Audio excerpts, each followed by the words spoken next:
Ladies and gentlemen, welcome back to another episode of Our Last Leg Podcast. You've got me, your co-host, Nicky G, and my favorite man, Jonny G. Golly. That's my boy right there. That's my boy right there. Right on. This man went on a bit of a heater this week, but we'll get into that later. Hey, welcome back, you guys. We're so glad to have you. I really think that we have got some bops laid out for this week. I would almost call every single one a guaranteed lock. I don't know about his slate because we don't talk about what we have with each other until we get on the show. Yeah. I think it makes better for the podcast. Yeah. It gives you guys more opinion on you guys. Absolutely. A little bit more opinionated. Well, but just to start off, if you are not liking, subscribing, and sharing, what are you doing on YouTube, Spotify? Keep it simple. Just two. And feel free to follow us on Instagram, too. We're out there, too. We're always on there. Always on there. We both had I know I had personally a lot of bad beats this week by one leg.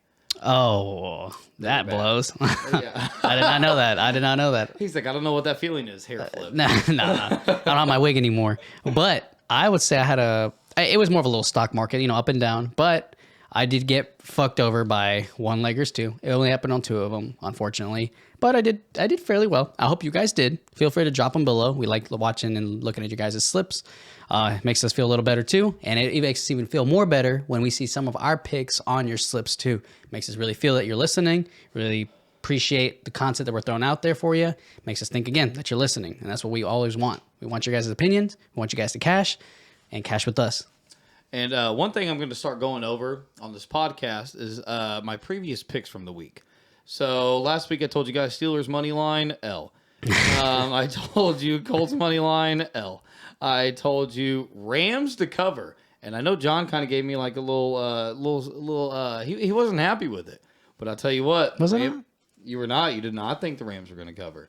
Well, you might have agreed, but you were a little off put by it. Okay. I think you were more or less confused by why I took. Okay. Yeah.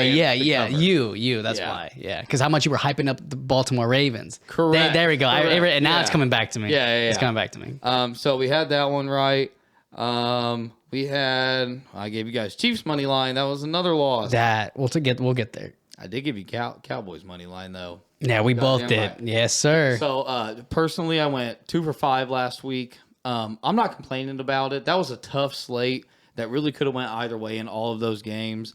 But I think that's one thing that we'll start doing for you guys. That way you don't have to go back and really sit there and watch like what we picked and all that shit. Because if you're a newcomer, we want you to know. Yeah. We're not always winners, but when we win, goddamn, we win big. Okay. Oh yes, sirree. All right, Johnny, you want to jump into week 15, or you got anything else beforehand? I think we're ready to dive in. I mean, there are a couple injuries, but we'll touch there once as we get to the games here.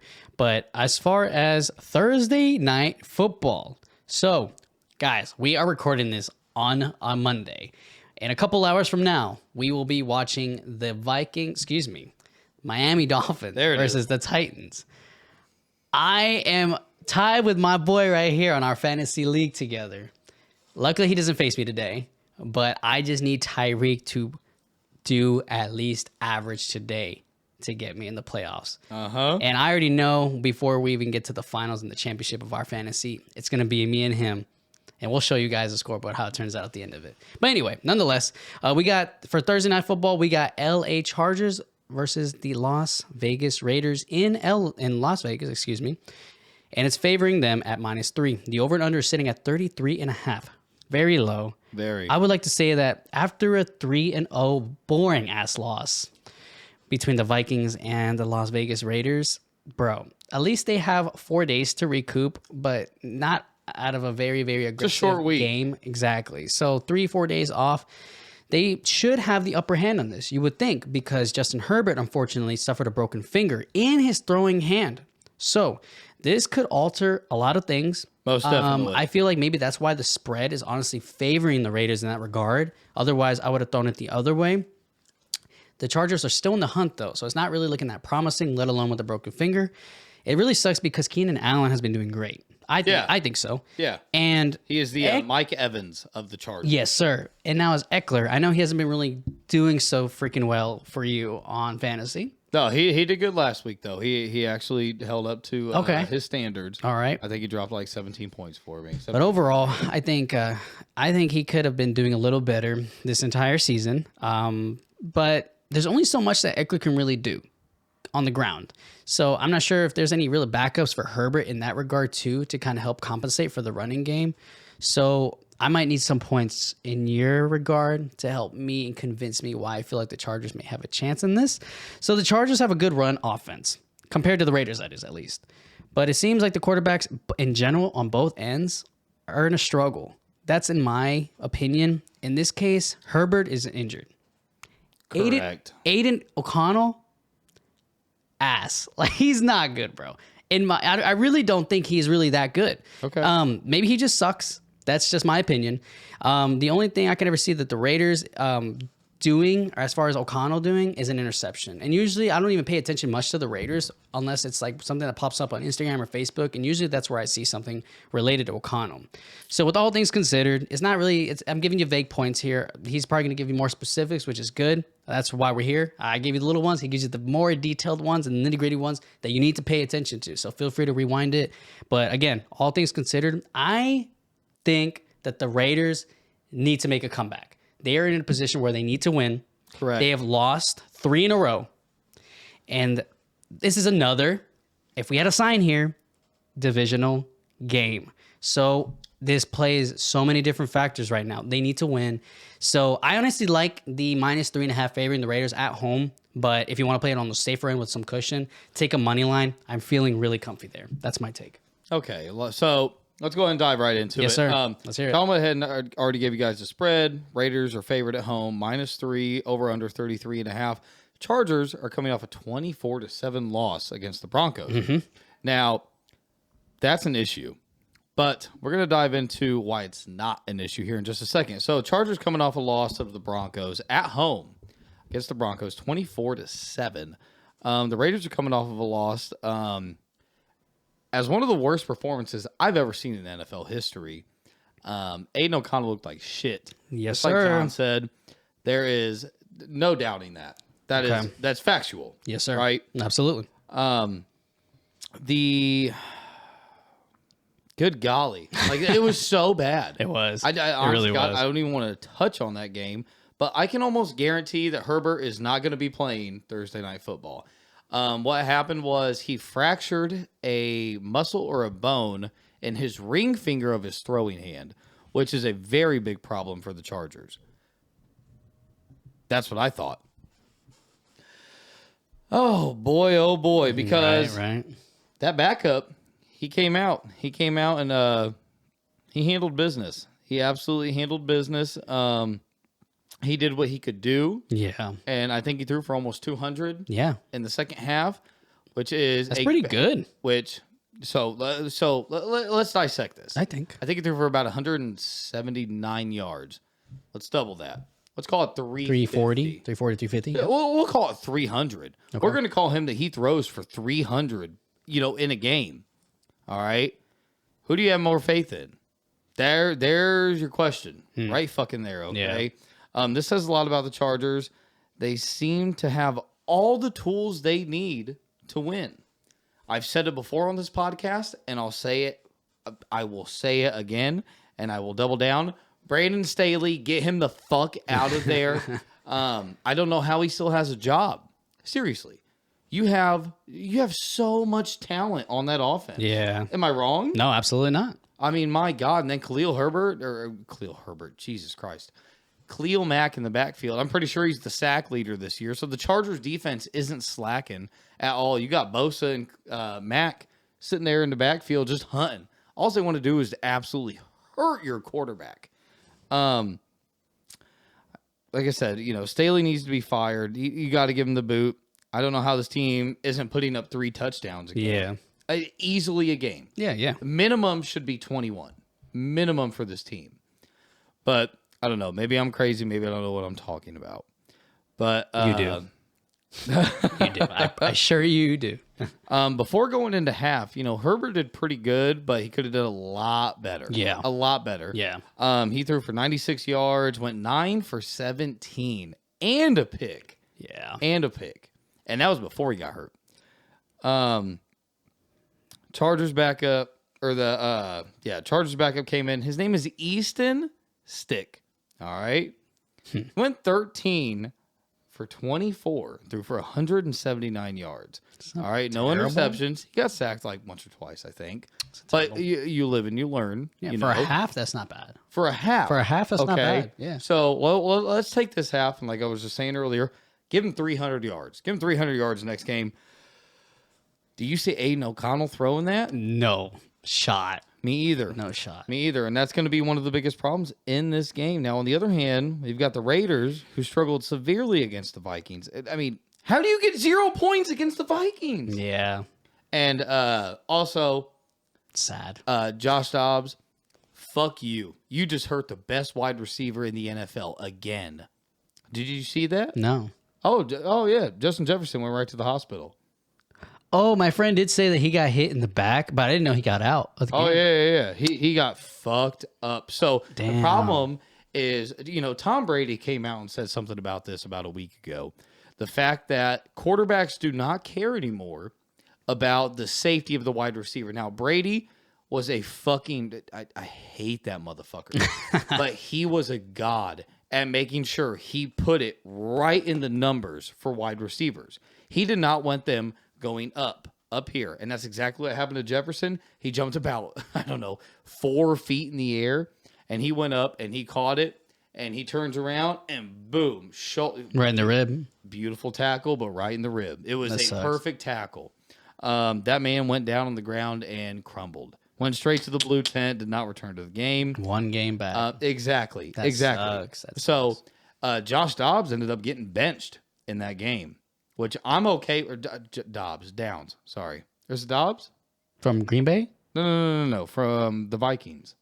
I'm not familiar with that many players, to be honest with you. Either way, Josh something. He ended up throwing it way too high, and you cannot do that to the... Oh, Joshua Dobbs, the QB. I'm sorry. Joshua I'm tripping. Dobbs. Yeah, Yes, you got it. You got it. My okay. fault. Continue. I said Downs. Yeah, excuse me. But either way, he threw it way too high. Way too high. You cannot do that to your best wide receiver on the team. That sucks. You put him right back in the hospital in his first game back. Ignorant as fuck. That's why he got benched, in my opinion. But Aiden O'Connell isn't great. To me, I feel like we're getting the same thing from him as we got from Jimmy G. How so? Because it's inconsistent. It's depending completely on the running backs and on the wide receivers to pull this game out of their ass to win, and that Raiders defense, which is playing great. And it's football. if he can even get it to the receiver's hands. Exactly. That's the hard and that's part. half the problem. Yeah, because Madison can only do so much. He's not even that. He's decent, but like not enough to carry the whole team on his own. No, definitely not. No shot. And in my opinion, Devontae Adams is the best route runner in the entire league. That man will give you a fucking 5 and in like you've never seen before. And you've only got the ball to him. I don't know. You got it to him 7 times, but that man should have went for 100+ yards in that with those game. 7 touches. Most definitely. 7 touches and not hitting 100 is crazy to me. Aiden O'Connell's just like Jimmy. I think we actually get a better game than people are expecting in this one. I agree. I think this is a backup duel. So with all of that being said, both these teams still have a very slim hope at the playoffs. Based off of how old Sticky Icky played. Old Sticky Icky, that's his new name. I like how he played. Go ahead and give me the Chargers +3 on the road. On the road, I think the Chargers cover +3. And I'm taking over 33.5. I like the over more than who wins this game, to be honest with you. But for the sake of this, I think this is where we both disagree. I'll edit it. Give them to me at 3.5. Okay. In case it ends at a field goal. Yeah, just a field goal. If that's the case, then I'll give me it Raiders at -2.5. If that's the case. If that's the case, you take the Chargers +3.5. No, because I think the Raiders win Oh, outright. you think they straight up Yeah, win? yeah, Okay, I do. okay. I do. So that's why I say that. Regardless of how much these both, ideally on paper, the Chargers should win this game without a shadow of a doubt. Correct. But again, these Raiders somehow always come out with some bullshit that brings it so close. So for that reason alone, not really necessarily because of O'Connell, but I think that they're going to win this defense. game. And they Defense need wins to games. win. They need to win this game. Really, they both do. But I think the Raiders need to come back out of how many times they've lost. I think, again, they lost 3 in a row. But enough talk with Thursday night. You guys heard it here. Those are our picks, at least. Any player pops, feel free to follow us on Instagram. We'll probably pop one up there. Nonetheless, Again, recording on Monday. We don't have good odds to give you guys. That's the only not really much problem. on there either. So we're not going to give you guys bullshit. Yeah, no Thursday. No Next week, Nicky G. we will SCP. try to be back on Tuesday.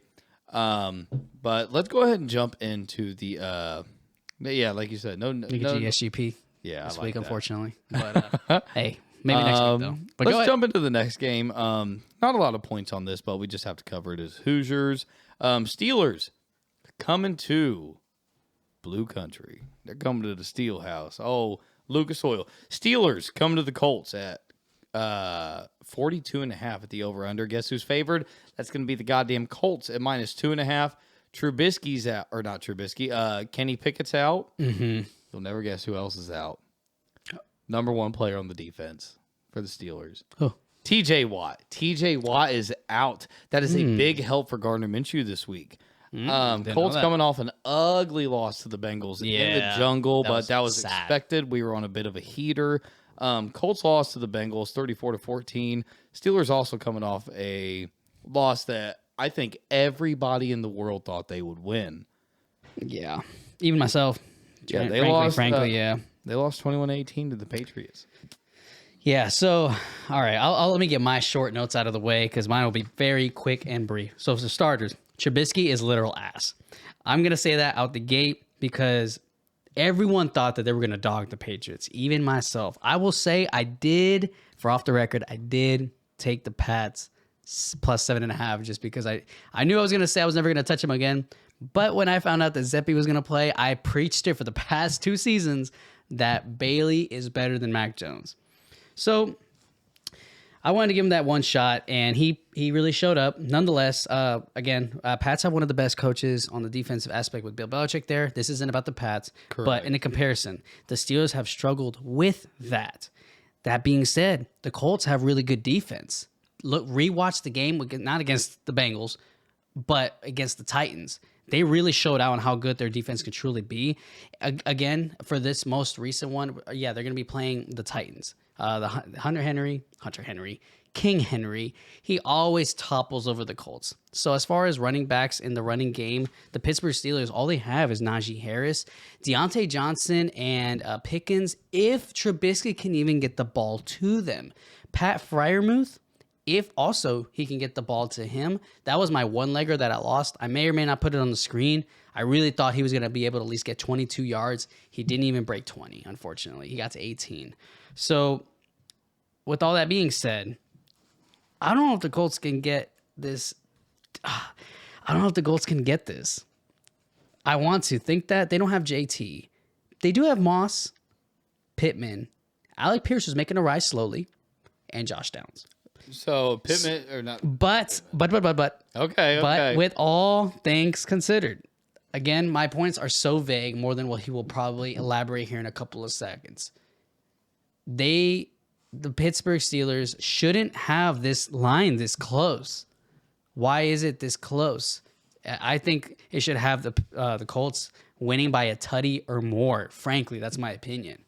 But I like it where it's at, so I'm going to take the Colts at -2.5 to take it straight on the spread. My man, I love to hear that. So, like John said, I'm just doubling back on what he said. Mitch Trubisky is fucking horrendous. The fact you drafted him over Patrick Mahomes is That's stupid. and over Deshaun Watson. This is so. I mean, now I get Deshaun Watson, but Yeah. for the years that he was in Houston, not a chance. Trubisky has been the worst quarterback out of that entire draft class, but he didn't do terrible last week. I think he only missed like 13 passes out of like 36, which isn't terrible. Not bad. 23? Not terrible for a backup. Yeah, 23. It's just so funny to me that you took him over Patrick Mahomes. Yeah. That's wild as fuck to me. But he went 22 for 35, but I still have zero fucking faith in him. Gardner Minshew, on the other hand, went 26 for 39, 240 yards. I had him at 250. That one was a little heartbreaking because he had over 100 going into the second half. But I don't think this one was his fault when it comes to Mitch Trubisky. That O-line absolutely obliterated him. And you know what? That same thing applies for Minshew.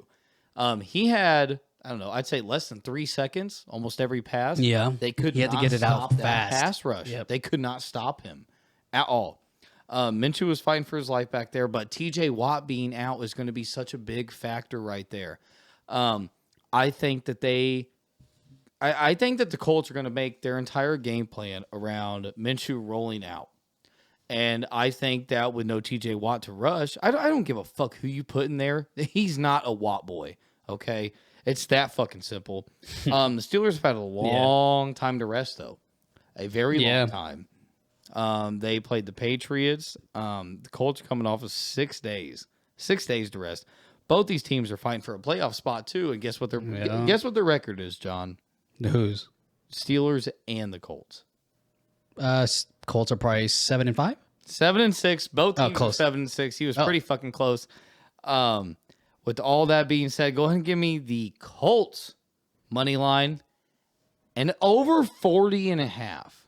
Over 40.5 Colts money line. I am very confident in this. I'll go ahead and put this as my lock of the week. You would parlay both of them, 40. Put them both together. Money Put them line? both together. Mm-hmm. You don't see this game going, I don't know, 14, 24? I think the Colts absolutely score far more, obviously, for them to win than the Steelers. So I don't know what the line sits at for the Colts total, but I'm going to go ahead and just say it's over 21.5. And I like that more than the 40.5. So if I could parlay the Colts winning with the Colts total of 21.5, That's a good bet. I like that. That's 3 tutties and maybe a 2-point conversion for some reason or a field goal, whatever. That's 24. And there you go. That's why we're so good together. Because little shit like that, you know what? I'll still take the over at 40.5. But I really like that bet. If you want to take that straight up, that's a great bet. That is a very good bet. John, which game do you want to jump into next? I wanted to touch on this one just a little bit. I am going to go ahead and say that the next game I'm going to touch on is the Denver Broncos versus the Detroit Lions. It's favoring the Detroit Lions in their home at -4.5, and the over and under is sitting at 46.5. So let me get straight to it. The Lions are coming off an ass whooping against the Bears. Correct. We all know that. The Broncos are picking up steam. So that being said, they've been really picking up steam since their bye week. They have beaten the Packers, the Chiefs. Yes, they lost to them 2 weeks prior to that game. And they beat the Bills. Javonte Williams has been a key point on this team, in my belief. Yes. Though he doesn't have that many touchdowns to support that stat. But if we're talking about stats, look at how many rushing yards and receiving yards he gets a game. He's pretty equivalent to what we would see from King Henry. So that's a good bet alone if you just wanted to tackle that throughout the entire season. And if you did, good job for you. So that gives Russell Wilson a lot of flexibility, not only on the running game, because he can also, while he lets Javonte Williams takes care of the running game, he can focus on what his next play is going to be for the passing routes. Speaking of good running backs, the Lions have Gibbs and Montgomery. And they also have good wide receivers such as St. Brown and Laporta. Josh Reynolds. So you would think that the Lions should win this outright on paper. Looks fantastic. But the Lions lost to Chicago. I feel like Goff is already off on his own. He's trying to find a rhythm again. I think he's been throwing a lot more picks than what we're more accustomed to seeing from him. And I've tried looking at a lot of key points on this game from other articles, to be honest with you. So that brings me to this part saying, I really don't know who to choose on this one, man. I was really hoping that you can kind of give me and them some insight on what you think on how this game could truly play out. So I chose no one until I could hear what you had to say. Well, if anybody can, it's going to be me. Yes, sir. Let's go. Okay, so like John said, we already rattled off the spread and the over-under. Broncos coming off a 24-7 win against the Chargers with 0 Justin Herbert in the back half of that game. Broncos were 7-0 at halftime. In my opinion, excuse me, Chargers would have won that game. Herbert stays in. I think they win. Yeah. Lions coming off a devastating loss to the Bears, that was fucking embarrassing. But again, divisional. One day there's going to be a neon sign there. I promise. Yep. It'll make sense when I'm pointing. Season 3. But so they're coming off a 28-13 loss against the Bears, and the problem is in that game, Jared Goff. Jared Goff is the biggest problem in that game. He simply couldn't find his rhythm. There was a lot of heavy pass rush, and I think that really fucked him up. That O-line did not do what they were supposed to do. If Amon-Ra St. Brown has a bad game, guess what? Lions are losing. Lions lose. That's pretty sad. That it just falls on sad. One receiver, especially when you have so many more assets like Laporta and Reynolds. But I think it comes down to a lot more than that as well. They did a great job at shutting down the run game. I know Jahmyr Gibbs had a great touchdown. He had a great touchdown on that game. But if you're able to shut both of those running backs down, then Goff doesn't know where to go. Because normally after that, they get the running game going, and then after that, you're able to get the play action going. So they're able to give a fake off to Jahmyr Gibbs and then launch one. Once all the linebackers have bitten, then it's one-on-one. Give me Amon-Ra St. Brown all day downfield when it comes to one-on-one coverage, Away from the Mile High City, the Broncos are 2-3-1 against the spread. And I don't like that number. I don't like it because Ford Field's a tough place to play in. It's a closing stadium, and them Lion fans are rowdy right now. Even the ones that you didn't know about, I promise you they were Lions fans for the last 2 decades. They were fans since Barry Sanders fucking retired, okay? And they have stuck with their team and finally have a good team that they can back, which I really like to see. Surtain is going to be Amon-Ra St. Brown's biggest problem because Patrick Surtain, I've said it before and I'll say it again, he is one of the best in the league at his position. He did a great job at shutting down the Chargers wide receiving core. It didn't matter who he was on. He did great. He played lights out football. Ford Field is going to be electric after that loss. All of the true Lion fans, like I said, are out of the woodworks. They are ready to show their pride and show that they are proud to be a Lions fan. With all that being said, let's hear it. You want the lock? Yes. Yeah, I think we all do. Lions money line and over 43.5. Put that in the bank, ladies and gentlemen. There is no way that the Lions lose this divisional game after losing a divisional game. Even with the Broncos picking up this much I'm sorry. This is not a divisional game. Yeah. After losing a divisional game, there is no way they come back and lose again. I think the Lions are a first-round exit from the playoffs. I don't know, bro. Like I feel like the Broncos have really, really been picking up steam, even with them coming off of such aside from the most recent loss, even before that, the way they were performing against Packers, Bills, Chiefs, none of those still pique your interest or think any sort of doubt whatsoever that the Lions could lose this game. Not one at all. At all? Not really. Not really. Wow. Well, if you think that... Because they're in Ford Field, I don't care how many the Broncos have won in a row, because we're looking at it right now. 1, 2... they've won 4 out of their last 5, but it was against, good golly, they beat the Bills, they beat the Vikings, they beat the Browns, lost to the Texans. Okay, but CJ Stroud is doing absolutely fucking great. Exactly. Yeah. So, I don't blame him in that regard. They lost to the Texans, but at the end of the day... If you're reading the record, keep going then. At the end of the day, I'm taking the Lions. You know what? I don't even want money line. Give me the Lions to cover the spread. Minus 4.5. 4.5? I currently have the spread at... But it sits at minus 4.5. Give me the Lions at 4.5. I think I'm going to have to counter this one and have to go the Broncos minus 4.5. Plus 4.5, excuse me. Broncos country. Let's ride. No, I think that... I really think that they're doing great, bro. Jerry Jeudy and not really. Sutton? Yeah, Cortland Sutton's the only one that's been doing good. Williams. Russell Wilson is really picking up steam with the whole team itself. How many of them liquid Alohas have you had? So far, an absolute only Juan. So with all that being said, Broncos plus 4.5. That's my pick. And if you want to lose, take his. Give me Lions minus 2.5. I still think well, that's fine on your regard. That's fine. But yeah, so technically, we were both agreeing with each other. No, because I still think the Broncos win this. But again, on paper, though, I agree with you. On paper, the Lions should win this. Well, then take the Broncos minus 1. Don't take them plus 4.5. Take them minus 1. Take them good odds. Shut the fuck up. No.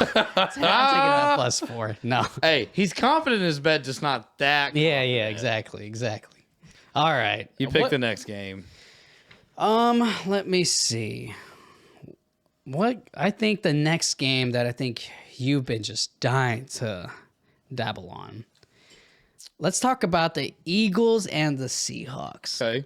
Okay. I feel like the Eagles, I think both of these teams just lost, actually. The Eagles just lost Correct. and got dogged by the Cowboys, which we both said was a lock, by the way. Eagles coming off of a game where they lost 33-13 against the Cowboys, and the Seahawks are also coming off of a loss against the 49ers, 28-6. Yeah, there we go. Yeah. So lead the way, because I really don't have any stats in front of me. So if you want to lead. Sorry, I didn't mean to step all over your feet. No, go right ahead. One of my greatest things that I just want to bring up was the DK Metcalf and Fred Warner situation. In case you did not see it, I recommend you get on Twitter or whatever. I'll put it on the screen for you guys. I'll save you that. To watch this, because DK Metcalf, personally, I think Fred Warner and Bobby Wagner are the strongest linebackers in the NFL, and DK Metcalf made him look like a little boy. DK Metcalf is a big crybaby. That's why his pacifier mouthpiece suits him so much. But DK Metcalf literally walks up and suplexes Fred Warner. Yeah, that was gnarly. Fred Warner goes to push him. DK Metcalf grabs him by the face mask and then launches him. DK Metcalf got ejected. I think that is one of the best things you can do, is get under DK Metcalf's skin when you're playing the Seahawks. I think that is a great idea. Correct. That is a wrong move. But hey, he got ejected. But he also did it at the end of the fourth quarter. So, like, at that point, did it really matter that much? Right. Yeah. I mean, it took you 52 minutes. Yeah.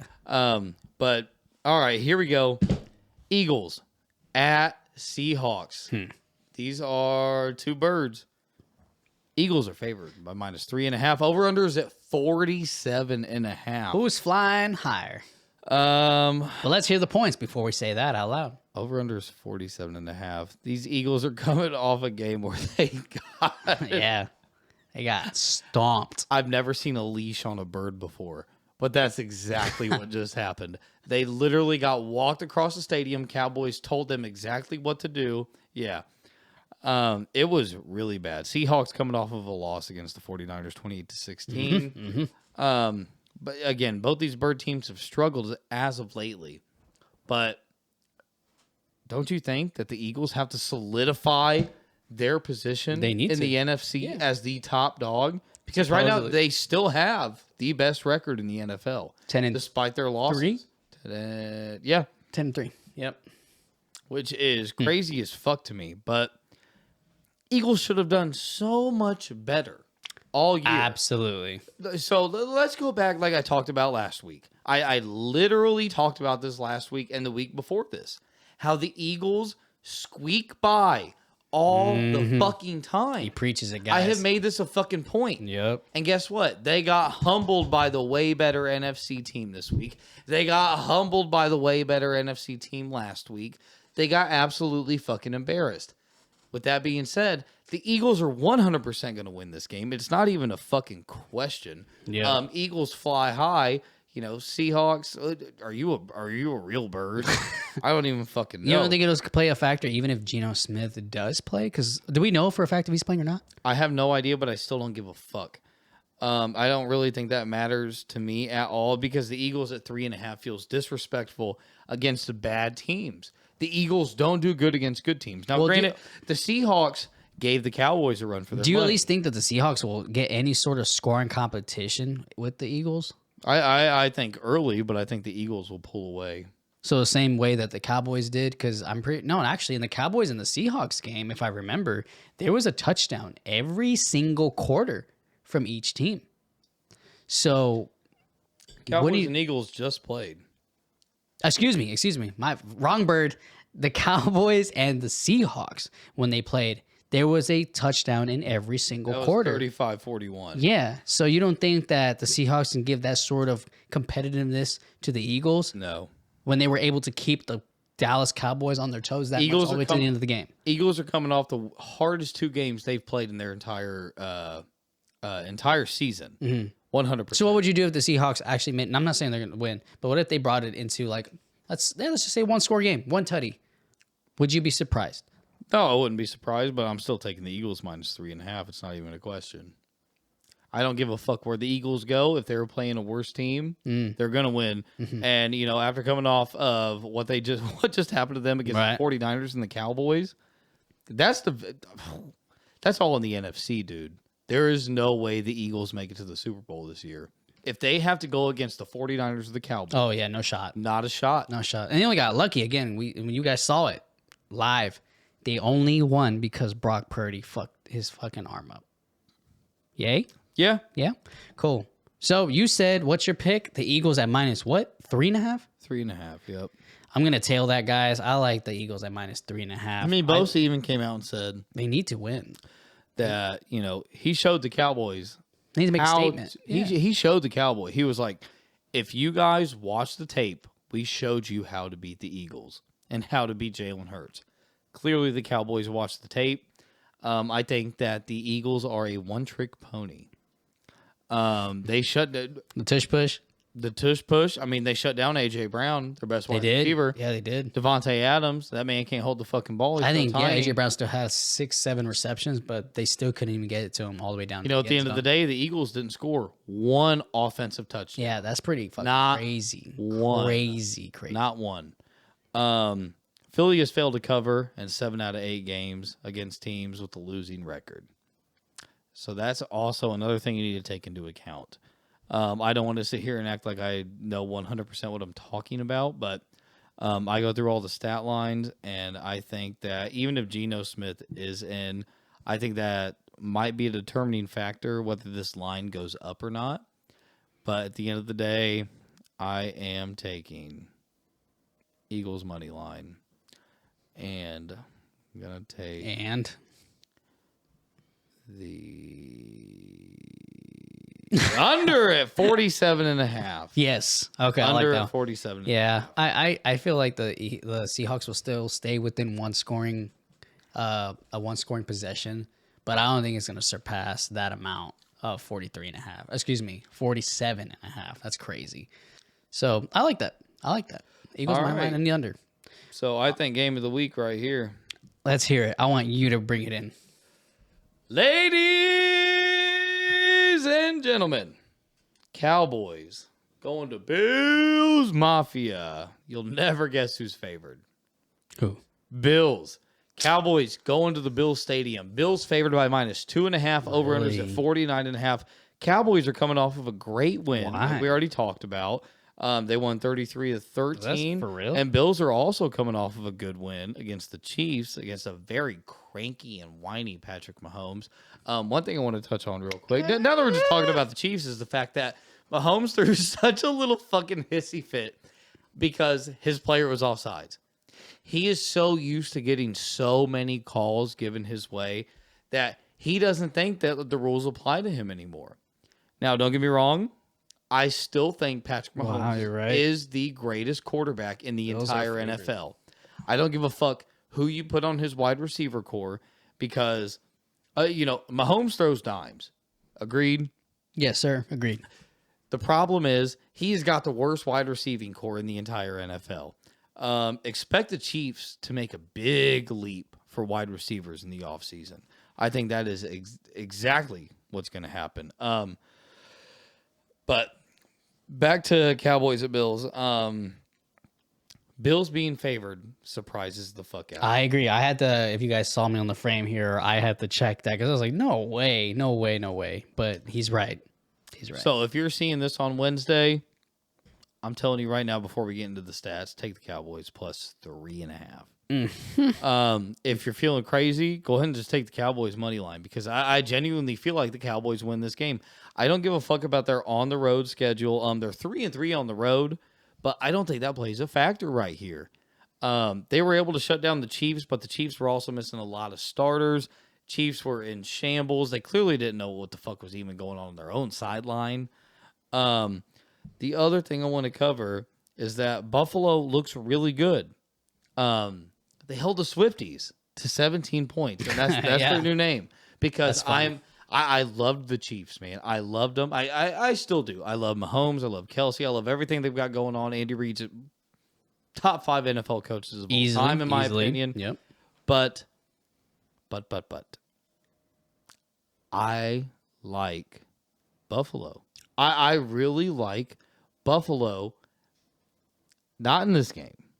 There it is. I was just trying to get a reaction out of Now it. you got it. I liked Buffalo in that game specifically because that the Chiefs have too much hype around them.